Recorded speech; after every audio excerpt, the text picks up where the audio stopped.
श्रीहद भय हारि हिय राजा बैठे निज निज जाई समाजा न पान बिलोक जनक अकुलाने बोले बचन रोष जन साने।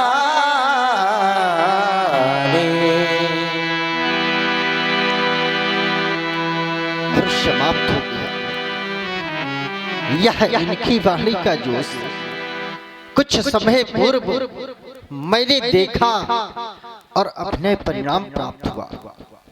जिस समय मेरे बंदीजनों के द्वारा मेरे यहाँ प्रण की घोषणा करवाई गई, इस घोषणा को सुन करके कौन आया? क्योंकि दीप के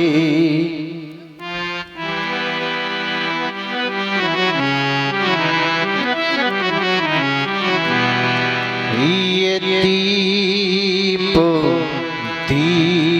के ये भूपति नाना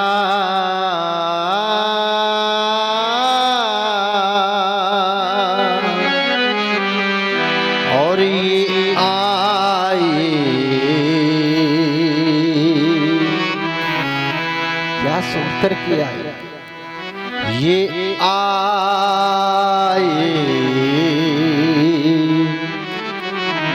सुनी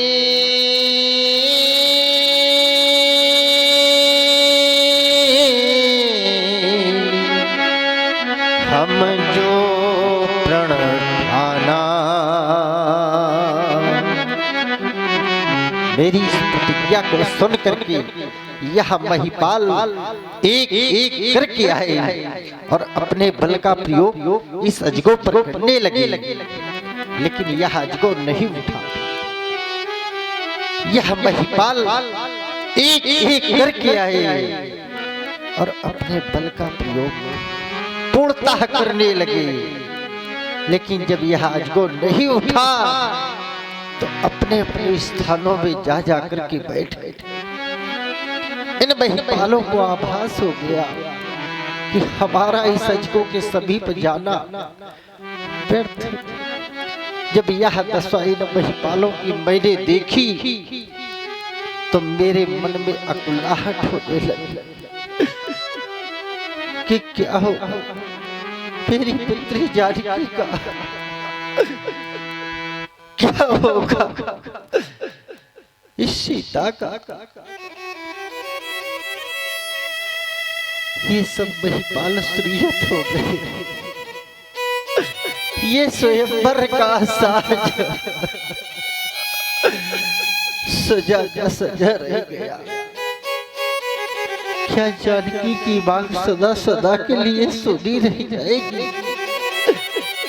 ऐसा मैंने कभी नहीं चाहा था मेरे विद्वानों, ऐसा मैंने कभी नहीं सोचा था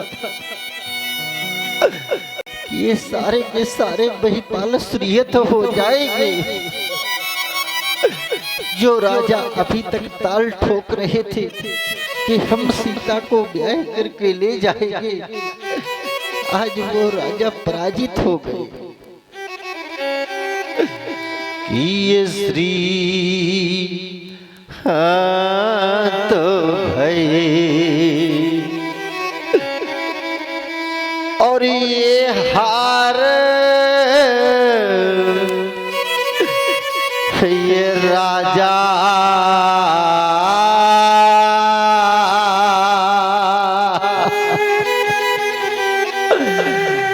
और ये बैठे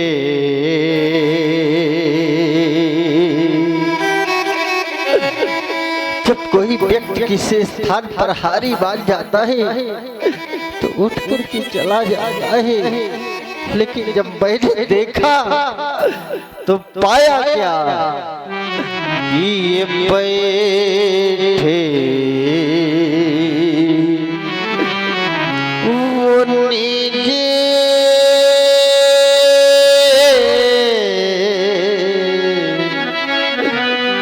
नीचे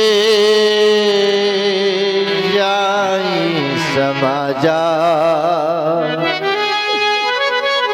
सब बैठे निज निज जाई समाजा। क्या इस संसार में मैं ही एक ऐसा पिता हूँ?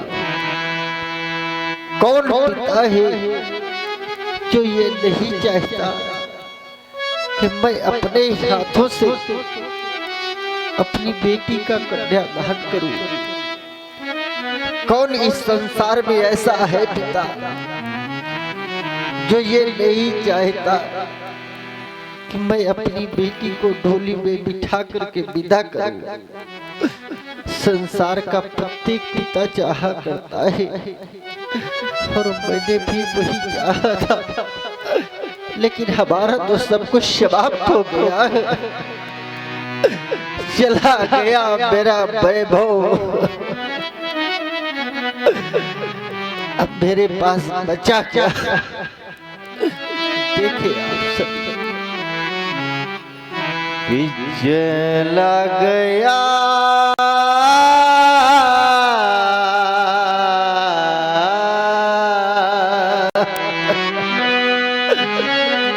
मेरे प्रण की पूर्ति नहीं हुई। चलो कोई बात नहीं, पर इस समाज में बैठे हुए लोग यह चर्चा कर रहे होंगे कि देखो एक राजा की बेटी आज कुंवारी रह गई। ऐसा मैंने कभी नहीं चाहा था मेरे विद्वानों कि चला गया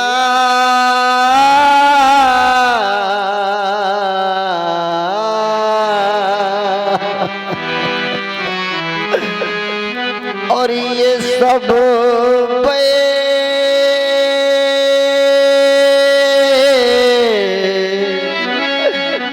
भव मेरा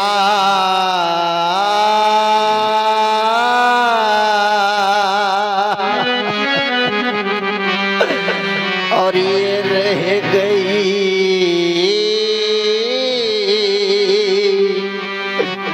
ये राज दुलारी। आज हमारी पुत्री कुंवारी रह गई। जिस समय प्रथम बार ये बेटी अपने ससुराल को जाती है, आप सभी ने देखा होगा,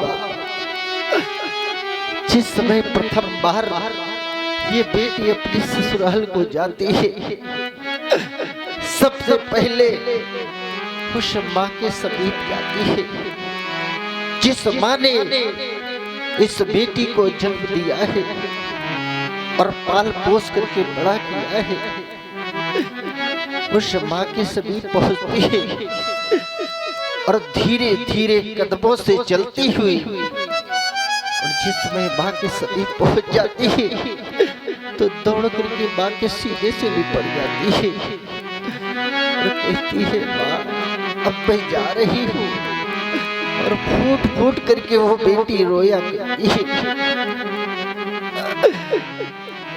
वो माँ सबसे पहले अपनी बेटी का माथा चूमती है और प्यार भरा, स्नेह भरा हाथ बेटी के सिर पर फिराती है और पागलों की तरह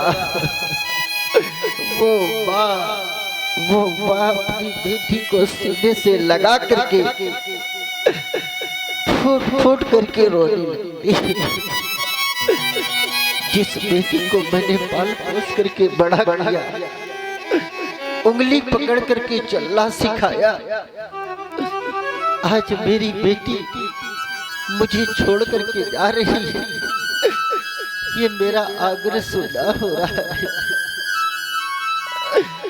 बेटी कभी बहनों से तो कभी अपने भाइयों से तो कभी घर परिवार के लोगों से लिपट करके आंसू बहाती है।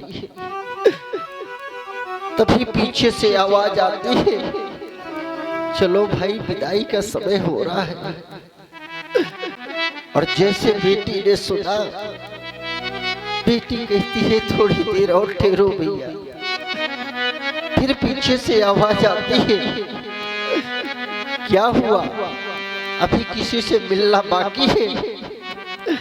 वो रोती हुई बेटी कहती है, हाँ मैंने सबसे मिल लिया है और सभी को मैंने देख लिया है, पर कोई एक बार मेरे पिताजी को बुला दो, मैं अपने पिताजी को देखना चाहती हूँ। याद रख लेना मेरे बंधुओं, घर परिवार में यदि बेटी सबसे ज्यादा प्रेम करती है तो अपने उस बूढ़े पिता को प्रेम करती है। अजमा करके देख लेना, पिता बाहर धूप से आया हो और घर में सारे सदस्य उपस्थित हो, एक बार पिता कहते मुझे प्यास लगी है, घर के सारे लोग अनसुना हो जाएंगे। लेकिन जिस समय बेटी के कान पर आवाज पड़ेगी, वो बेटी दौड़ करके जाकर अपने पिता को जल ला करके देगी। आज वही बेटी कहती है, एक बार मेरे पिताजी को बुला दो। जिस समय ये संदेशा उस बूढ़े पिता के पास पहुंचता है, जो मेहमानों में व्यस्त होता है, तुम्हारी बेटी ससुराल जा रही है, वो विदा हो रही है, एक बार जाकर के उससे मिल लो। वो पिता मौन हो जाता है और खड़े खड़े सोचने लगता है कि जिस समय में बेटी के समीप जाऊंगा और जब मेरी राजा बेटी मुझे देखेगी तो बाबा बेस में आकर के मुझसे लिपट जाएगी और फूट फूट करके जब मेरी बेटी मुझसे रोएगी तब मैं कैसे धैर्य बनाऊंगा और कैसे मैं धीरज रखूंगा। लोगों के बार बार कहने पर जिस समय वो पिता वहां पहुंचना है और बेटी ने सुना कि मेरे पिताजी आ गए, तो रोती हुई आंगन से दरवाजे पर आ जाती है और किसी की न परवाह करते हुए, सबको पीछे करते हुए अपने पिता के सीने से लिपट जाती है और फूट फूट करके रोने लगती है। वो पिता उसे सांत्वना देता है और डोली में बिठा देता है कि डोली में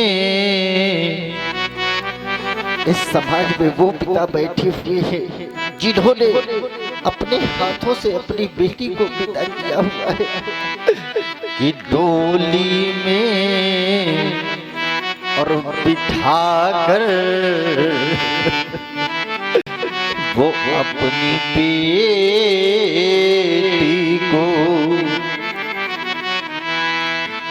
संसार का कितना कठोर से कठोर हृदय का पिता क्यों न हो, लेकिन जिस समय बेटी की विदाई होती है, बेटी ससुराल जाती है, तो वो पिता रो देता है। आप लोग कह सकते हैं कि महाराज वो भी तो बेटी का पिता है, फिर वो क्यों नहीं रोया? उसका एक कारण था मेरे बंधुओं कि डोली में और बिठा कर वो अपनी बेटी को, अरे इतना खुश नसीब वो होता है। और जिस समय बेटी को ससुराल भेज देता है वो पिता और बेटी चली जाती है कि एक कोने में जा करके अब वो सोच सोच कर रोता है। वो पिता बेटी के बारे में सोचता है, बेटी की यादें दोहराता है और फूट फूट करके रोया करता है। जिस बेटी को मैंने पाल पोस करके बड़ा किया, उंगली पकड़ करके चलना सिखाया, आज मेरी बेटी मुझे छोड़ करके चली गई, मेरा आंगन सोना हो गया। भगवान से निवेदन करता है और कहता है कि हाय विधाता तूने भी, और ये कैसी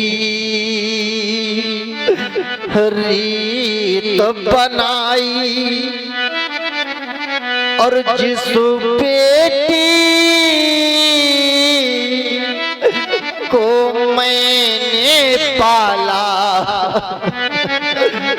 वो बेटी हुई पराई। आज वो बेटी पराई हो गई। जिस समय मैं पराई शब्द सुन लेता हूँ तब मेरे हृदय में पीर सी उठती है। लोग कहते हैं बेटी तो पराया धन होती है। आप लोगों ने सुना होगा, लोग कहते हैं बेटी पराया धन होती है। क्या पराये धन का दान होता है? ना, दान होता है तो अपने धन का।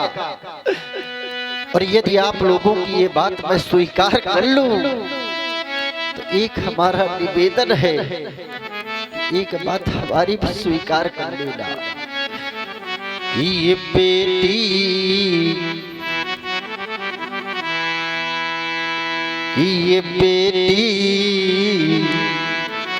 लाखों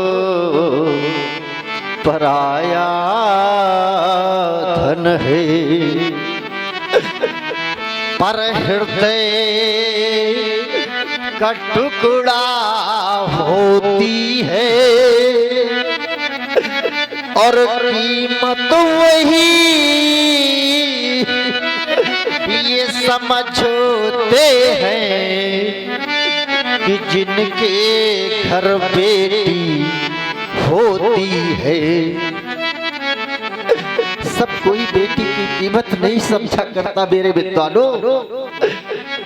बेटे का जन्म होना ये भाग्य की बात होती है, और बेटी का जन्म होना ये भाग्य की नहीं सौभाग्य की बात होती है। कुछ लोग ये चाहते हैं कि हमारे घर में सिर्फ बेटे का जन्म हो और बेटी का जन्म ना हो। आप लोगों ने देखा होगा, तो उन लोगों से हमारा कहना है कि जो लोग ये चाहते हो कि हमारे घर में सिर्फ बेटा हो और बेटी ना हो, चिंतन करेंगे कि बेटे को आप लोग कुल का दीपक मानते हैं, आप लोग सुधी लोग। बेटे को आप लोग कुल का दीपक मानते हैं। ये बात सत्य है कि बेटा कुल का दीपक है, परंतु उस दीपक में यदि बाती नहीं होगी तो क्या दीपक का महत्व रह जाएगा? नहीं रह जाएगा। तो यदि बेटा आवश्यक है तो बेटी भी आवश्यक है। समय का अभाव है, इसलिए चंद शब्दों में कुछ कहना चाहता हूं कि जिस समय यह सृष्टि की रचना हो रही थी, अगर यह बालिका ने जन्म ना लिया होता तो आज यहाँ ना आप देखने को मिलते, न हम देखने को मिलते, न ये संसार देखने को मिलता। तो मेरे विद्वानों कि ये सृष्टि के सृजन में,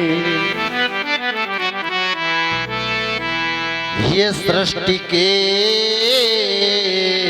सृजन में, अरे यहाँ बालिका ना जन्म लेती तो वो है सृजन करता की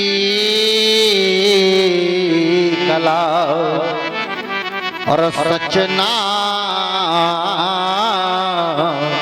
ये सफल होती तो धन्य है बाको जिसमें, सुन लेना माताओं, कि धन्य है बाको जिसमें यह जन्म ले मैं बालिका, और धन्य है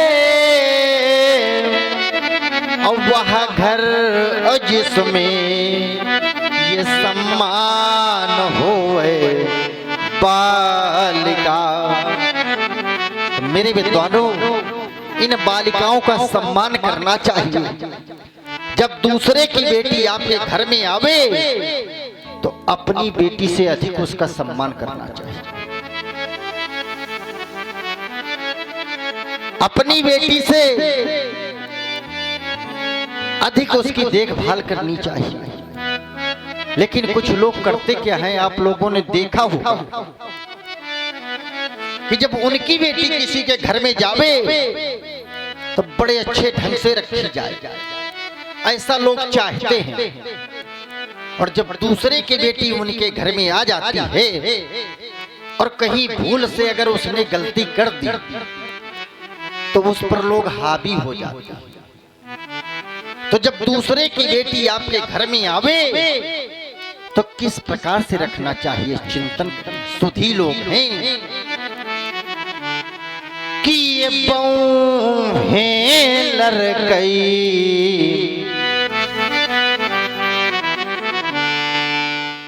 कि ये बहू है लड़कई, ये है पर घर आई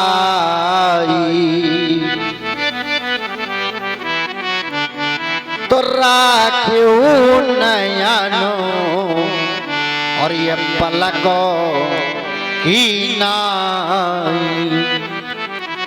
जिस प्रकार से नैनों की रक्षा ये पलकें करती हैं, उसी प्रकार से दूसरे की बेटी की रक्षा करनी चाहिए और उसका सम्मान करना चाहिए।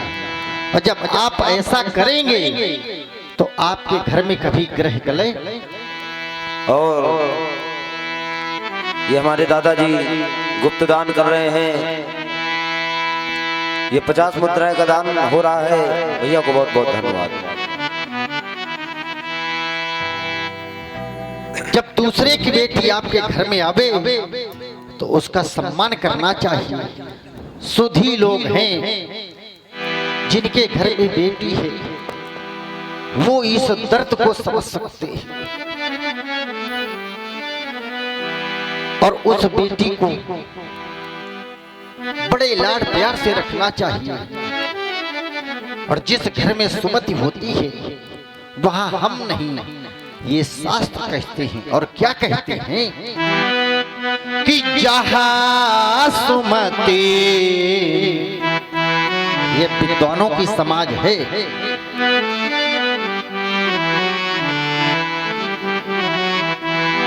अरे जहां सुमति और तहाँ संपत्ति नाना, और जहाँ कुमति तहाँ विपत्ति निधाना। यदि सुख संपत्ति चाहते हैं तो घर में कभी ग्रह गले नहीं होना चाहिए। एक और सिद्धांत, बेटा जब अपने बाबा के पिंडदान करने गया धाम जाता है, आप लोग गए होंगे, नहीं गए होंगे तो देखा होगा, सुना होगा। बेटा जब अपने बाबा के पिंडदान करने गया धाम जाता है तो मेरे विद्वानों 3 पीढ़ियों के परे हुए पुरखों को वो बेटे का बेटा तार देता है। और वही बेटा जो अपने ननिहाल जाता है तो 3 नहीं, 6 नहीं, 9 नहीं, अपितु 27 पीढ़ियों के परे हुए पुरखों को वो बेटी का बेटा ताड़ देता है। इसलिए माताओं की कोख धन्य है। तो सिद्धांत क्या कहता है व्यास जी, संभालें कि यदि गया पुंडकासी यह स्वीकारता हूँ,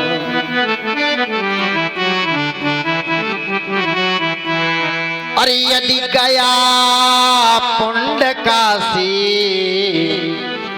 यह स्वीकारता हूँ, और ये तरे 3 पीढ़ी अब वही तारता हूँ कि ये शुता शत बिन सती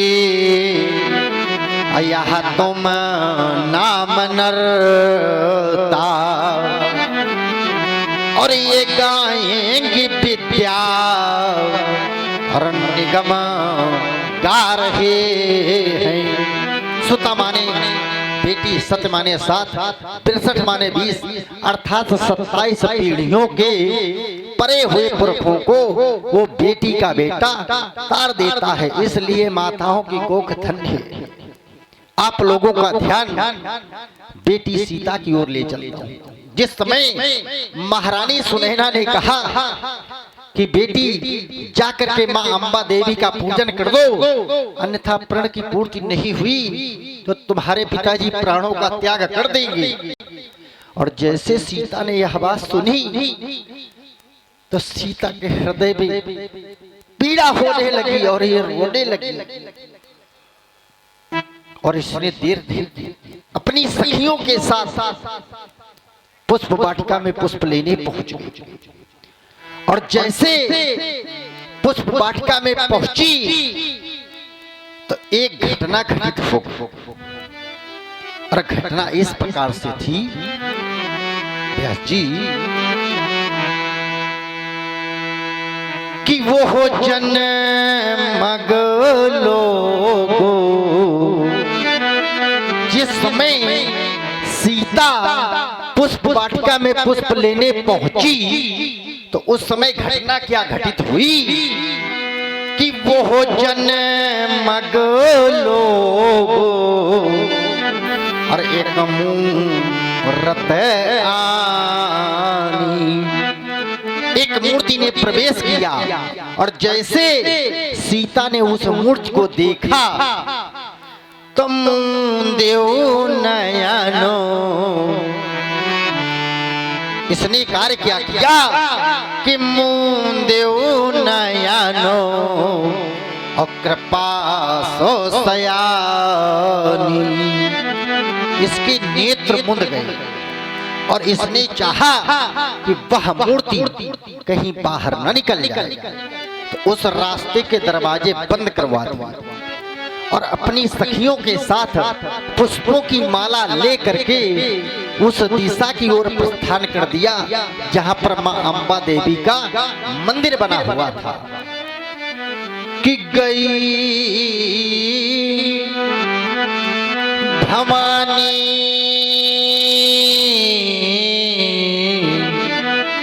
और ये भमन बहोरी और बंधो चरण ये बोली कर जोरी। इसने मां से निवेदन किया कि हे मां, मेरे पिताजी के प्रण की पूर्ति हो जाए, अन्यथा वो प्राणों का त्याग कर देंगे। और जो पुष्पों की माला हाथ पे लिए थी वो मां के गले में डालनी चाहिए। तो मेरे विद्वानों वह माला खिसक करके नीचे आ गया कि घसी मालो अब वह मूरत मुस्कानी।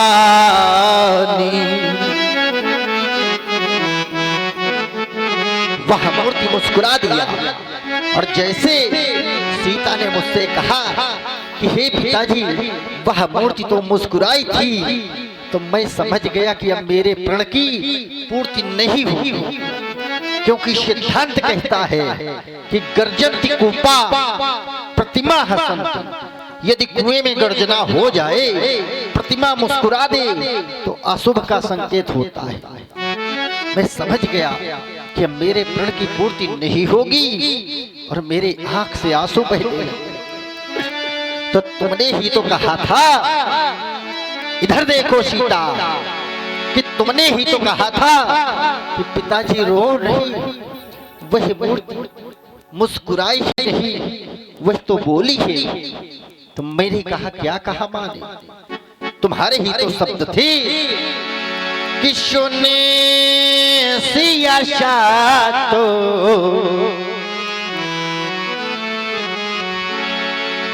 कि सुने सिया तो और ये आसी सो हमारी और ये पूज ही मनो ये कामना तुम्हारी। ये माँ ने वरदान दिया था सीता, क्या माँ का वरदान मिथ्या हो जाएगा? अभी तक कोई वीर आया क्यों नहीं? मैं कहता ललकार सभा कि निकले जो हो वीर खरा, कोई न बढ़ रहे क्यों न कहूं, ये वीरों से खाली पशु छेड़ हो गई है पृथ्वी। अब जो कहने जा रहा हूं उसको सुन करके इन महिपालों के कलेजे हिल जाएंगे कि अब जन को ये माखे भटो मानी, ये वीरो बिहीनो ये मही मैं जानी। इतना कहने पर कोई वीर आया नहीं, तो मुझे आभास होने लगा कि अब मेरे प्रण की पूर्ति नहीं होगी। अंतिम वक्ता में कहने जा रहा हूं कि तजाहू आसो। मेरे विद्वानों, कहना तो बहुत कुछ चाहता था, लेकिन समय अनुमति नहीं दे रहा। कि तजाहू आसो और निज निज गृह जाओ और लिखा न विधि ये पैद बाबू।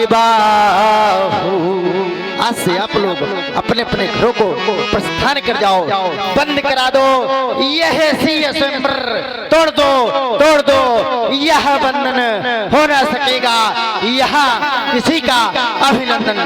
राजमंत्री ये सूचना करो प्रसारित, ये सभा समाप्त हमारी ले जाओ पुत्री सीता को।